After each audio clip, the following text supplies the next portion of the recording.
أشهد أن لا إله إلا الله وحده لا شريك له وأشهد أن محمدا عبده ورسوله أما بعد فأعوذ بالله من الشيطان الرجيم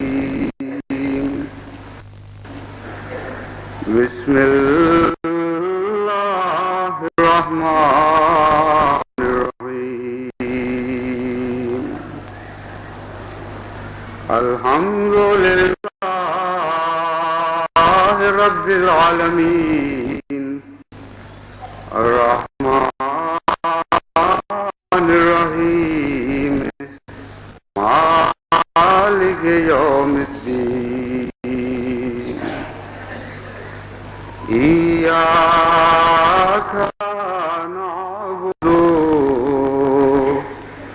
وإياك نستعين اهدنا الصراط المستقيم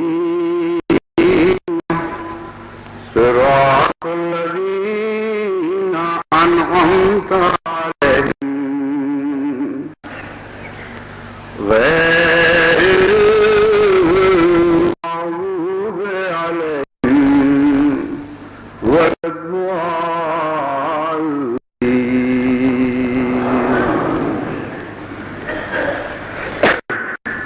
قل أعوذ برب الفلق من شر ما خلق ومن شر غاسق إذا وقب ومن شر النفاثات في العقد ومن شر حاسد إذا حسد. قرآن کریم کا یہ بہت ہی پیارا اسلوب ہے کہ دعاؤں کے رنگ میں انسان کی تربیت فرماتا ہے. دعاؤں سے جو فائدہ انسان کو پہنچتا ہے اس کے علاوہ ان دعاؤں میں بڑے گہرے مضامین ایسے ہیں جو انسان کی تربیت سے تعلق رکھتے ہیں.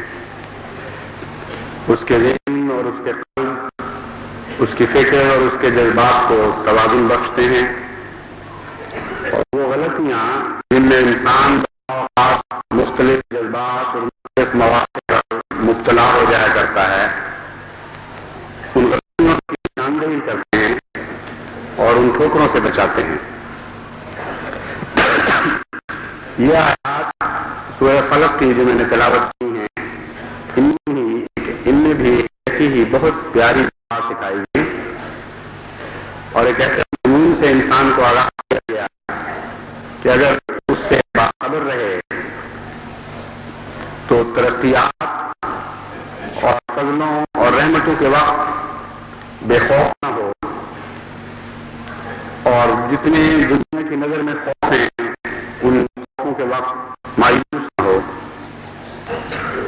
وہ ہر حالت میں انسان کو اعتدال کا سبق سکھایا گیا ہے. قل اعوذ برب الفلق من شر ما خلق. فلق کہتے ہیں بیج کے ٹوٹنے کو اور پھولوں سے پھٹ کر ایک نئی قوم کرنے کو، اور رات کے صبح کو تبدیل ہو جانے کو، اور اس کے علاوہ اس کے برعکس معنی بھی فلق کا وابستہ ہیں.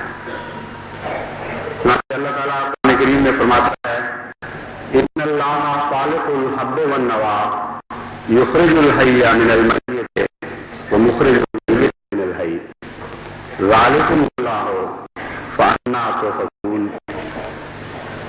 کہ دیکھو ان اللہ خالق الحب والنوا، اللہ بیجوں اور پھولوں کو پال کر نئی زندگی پیدا کرنے والا خدا ہے. یخرج الحی من المیت اسی طرح وہ مردوں سے زندگی نکالتا ہے، لیکن اس بات سے بے خبر نہ رہنا کہ یہ مضمون بعض صورت میں بھی ظاہر ہوتا ہے۔ وہ میت من الحی، اور زندوں سے موت بھی نکلتی رہتی ہے، زندوں سے پیدا ہوتے رہتے ہیں، اور زندگی موت میں بھی ہوتی رہتی ہے۔ چونکہ دونوں پہلو سامنے ہیں، اس لیے جب بھی انسان کے لیے ترقیات کی نئی راہیں کھلیں، نئی صبح نثار ہوں، انسانی کوششوں اور محنتوں کا ثمرہ اللہ تعالیٰ سے عطا ہو، اور وہ کوششیں ٹوٹ کر قوم میں تبدیل ہو رہی ہوں، تو اللہ تعالیٰ فرماتا ہے کہ اس میں فخر کا کوئی مقام نہیں، بے فکر ہونے کی کوئی بات نہیں، ایسے ضرورت نہیں جو سچی اور دنیا کے جانے ہوں، کیونکہ حقیقت میں ہر زندگی کے ساتھ ایک موت بھی لگی ہوئی ہوتی ہے، ہر روشنی کے ساتھ کچھ اندھیرے بھی وابستہ ہوتے ہیں۔ ایسے موقع پر رب کے حضور جھکنا چاہیے جو خالق ہے، جس نے نظام خیر و شر پیدا فرمایا ہے، اور اس سے یہ عرض کرنی چاہیے کہ اے اللہ ہمیں اس زندگی کے نئے دور میں داخل کرنا، کہ اس کے ہر شر سے محفوظ رکھنا اور ہر خیر برکت ہمارے بارے میں ڈال دینا۔ یہ ہے وہ مضمون جس کو بلانے کے نتیجے میں فتوحات کے وقت فخر پیدا ہو جاتے ہیں، ادنا نعمتوں کے حصول کے وقت انسان اپنی عادت سے بے نیاز اور بے فکر ہو جاتا ہے، زندگی کے ایک پہلو کو حاصل کر کے زندگی کے دوسرے پہلو سے بند کر لیتا ہے۔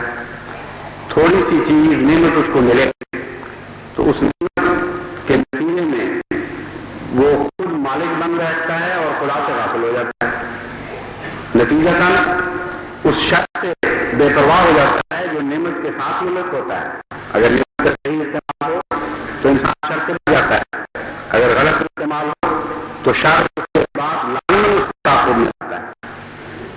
چنانچہ یہی وہ کو ایک اور رنگ میں اللہ تعالیٰ نے بیان فرمایا ہے انما علی الانسان اعرض ونأى بجانبه واذا مسه الشر کان یئوسا، کہ ایسے تھوڑے لوگ ہوتے ہیں جو سے واقف نہیں رہتے، جو بے پرواہ ہو جاتے ہیں اللہ تعالیٰ کی کائنات سے حاضر، ان کو جب نعمت عطا فرماتے ہیں آپ جانے دیں۔ اس کا ایک پہلو یہ ہے کہ نعمت لینے سے انکار کر دیتے ہیں۔ اس مضمون پر اس ایک خطبے میں کچھ روشنی ڈال رہا ہوں۔ ایک اور پہلو یہ ہے کہ نعمت کرتے ہیں اور وہ عارض و نعاب جانے دیں، وہ خود پرستی کا مبتلا ہو جاتا ہے، پہلے صحیح کرتا ہے دین سے اور شکر ادا کرنے سے، وہ نعاب جانے سے اور چیز اپنی جانب سے لیٹ لیتا ہے۔ یعنی پہلے صحیح اسلام میں کہ وہ نہیں تھا، نہیں ہے سب کچھ، اور کسی کو نہیں، یعنی خدا تعالیٰ کی رحمت سے داخل اور اس کے شکر سے کلیت ہو جاتا ہے، اور نہیں جانتا کہ اس کے بعد شر بھی آنے والا ہے۔ ایسی حالتیں ہمیشہ شر لے کر آتی ہیں، نتیجہ مسہ الشر کان یئوسا، اس وقت بھی یہی حالت، جب شر اس کو پہنچتا ہے تو مقابلے کی طاقت کے شخص میں وہ ایک حیثیت سے مغلوب ہونا جانتا ہے۔ یہ نفس فلسفہ جو قرآن کریم بیان فرما رہا ہے کہ وہ لوگ نظریں نہیں جاتے، وہ ایک مغلوب ہو جاتے ہیں، جس طرح خوشی سے مغلوب ہو جاتے ہیں اس طرح سے مغلوب ہو جاتے ہیں، اور شر آتا ہے تو زندگی سے مایوس ہو جاتے ہیں، ان کو کوئی روشنی کی کمی نظر نہیں آتی۔ ان چیزوں سے پناہ کی تلقین فرمائی گئی، دعا سکھائی گئی، قل اعوذ بالفلق من شر ما خلق، اے خدا جو نئی نئی امید پیدا کرنے والا اور ہمارے لیے ترقی نئے راستے کھولنے والا ہے، جو ہماری کوششوں کے بیچ کو نئے پودوں اور لہلاتی کونپلوں میں تبدیل کرنے والا خدا ہے، تو زندگی کے اس عمل کے شر سے ہمیں محفوظ رکھنا، کیونکہ ہر پیدائش کے ساتھ شر لگے ہوئے ہیں، اور غافل نہ ہونے دینا موت سے، کیونکہ جس وقت زندہ چیز موت کے خطروں سے غافل ہو جاتی ہے وہ ہمیشہ انحطاط پذیر ہو جاتی ہے۔ من شر غاسق اذا وقب، اور رات کے خطروں سے بھی جب وہ چھا جائے، غسق رات جب جب اندھیری ہو جائے، جب بھیگ جائے، قرآن کریم میں اس میں فرمایا آپ نے صلاۃ لے کہ جب رات گہری ہو جائے اس وقت بھی پڑا کرو، کیونکہ اس وقت خطرات سے بچنے کے لیے قوم کی ضرورت ہوا کرتی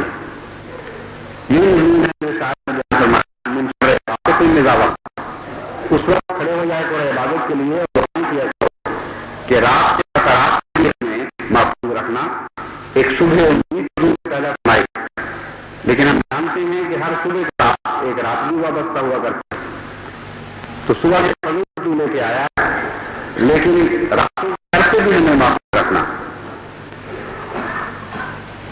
ان اللہ خالق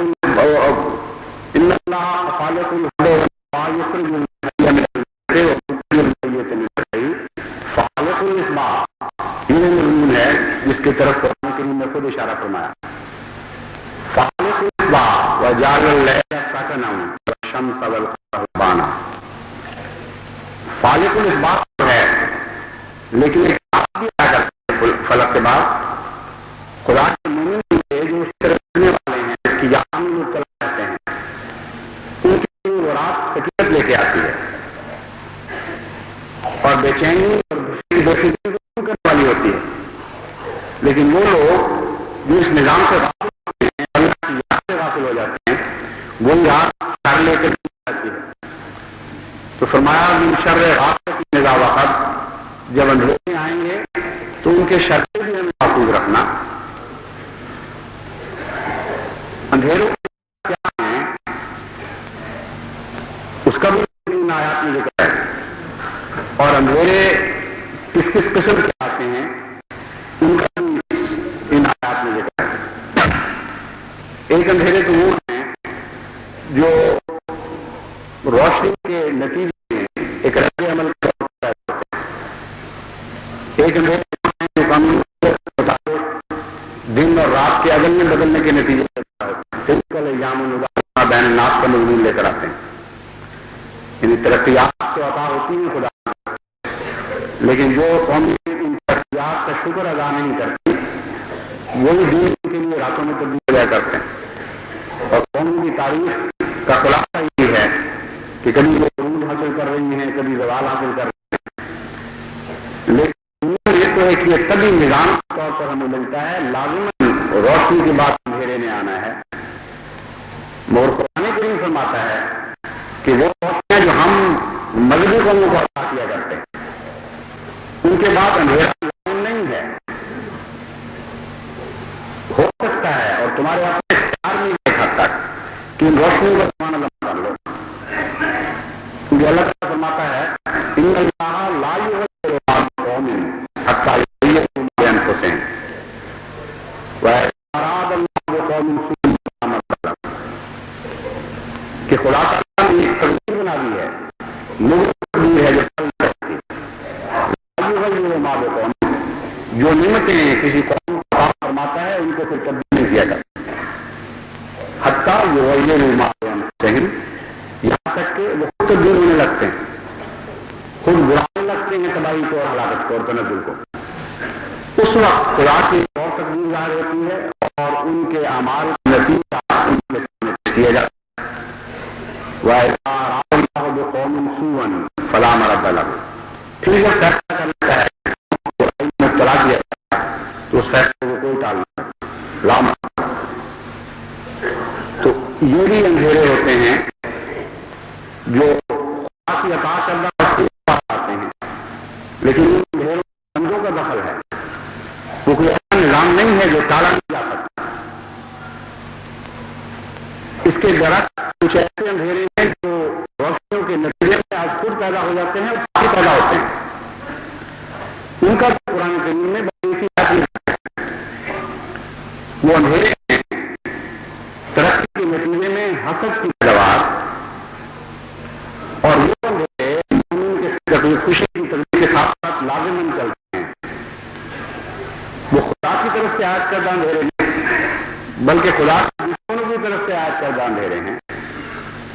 چنانچہ فرمایا من شر غاسق اذا وقب ومن شر النفاثات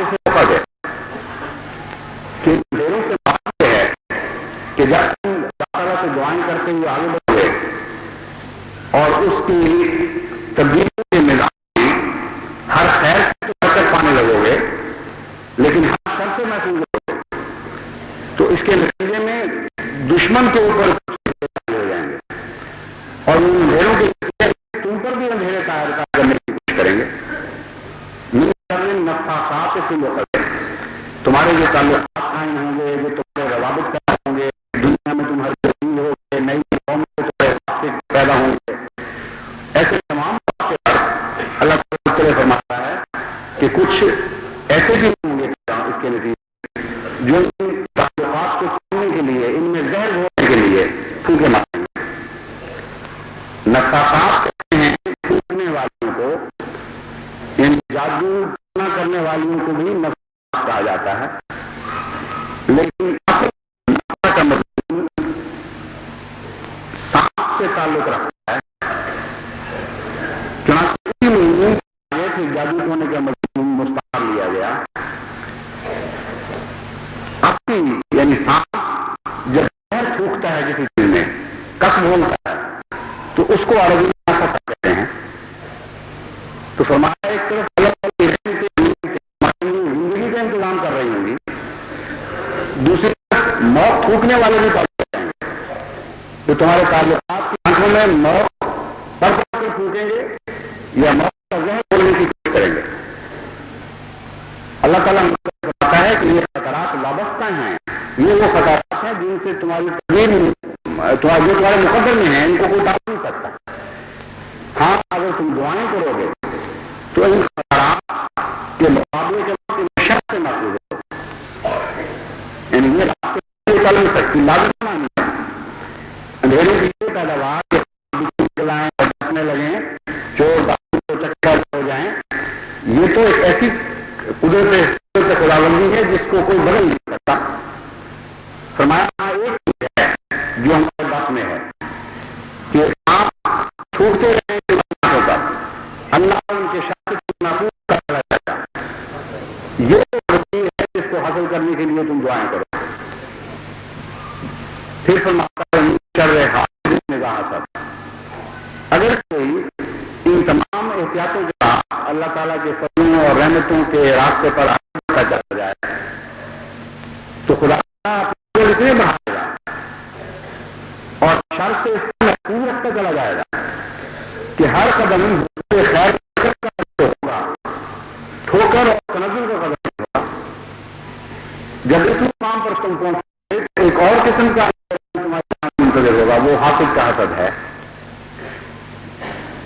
نفاق سے روکا دے کہ بعض حاسد کے حسد کا مضمون رکھا گیا۔ یہ کیوں ہے؟ بجائے انسان یہ سمجھتا ہے کہ حاسد کے حسد کے نتیجے میں تو پھونکے ماری جائیں گی، لیکن ہم واقعہ ہے کہ یہاں ایک اور مضمون بیان کرتا ہے۔ مراد یہ ہے کہ دو دور آتے ہیں دشمنوں پر، ایک نفرت اور حقارت کا وہ دور جب وہ پوری کوشش کرتے ہیں خدا تعالیٰ کے قافلے گران حائل ہونے اور ان کے تعلقات میں زہر گھولنے، لیکن وہ ناکام کر دیے جاتے ہیں۔ جب وہ قافلہ کوشش کے باوجود آگے بڑھ جاتا ہے اور ترقی آگے کرتا ہے تو اس وقت لوگوں کی حسد کی نظریں پڑتی ہیں اور وہ کچھ نہیں، ایک اختیاری کا عالم ہے، غیر و غلط کا عالم ہے، لیکن وقت کوئی نہیں ہوتا۔ لیکن اس حسد کے نتیجے میں بھی بعض دفعہ نقصانات پہنچ جاتے ہیں۔ وہ کیا حسد کا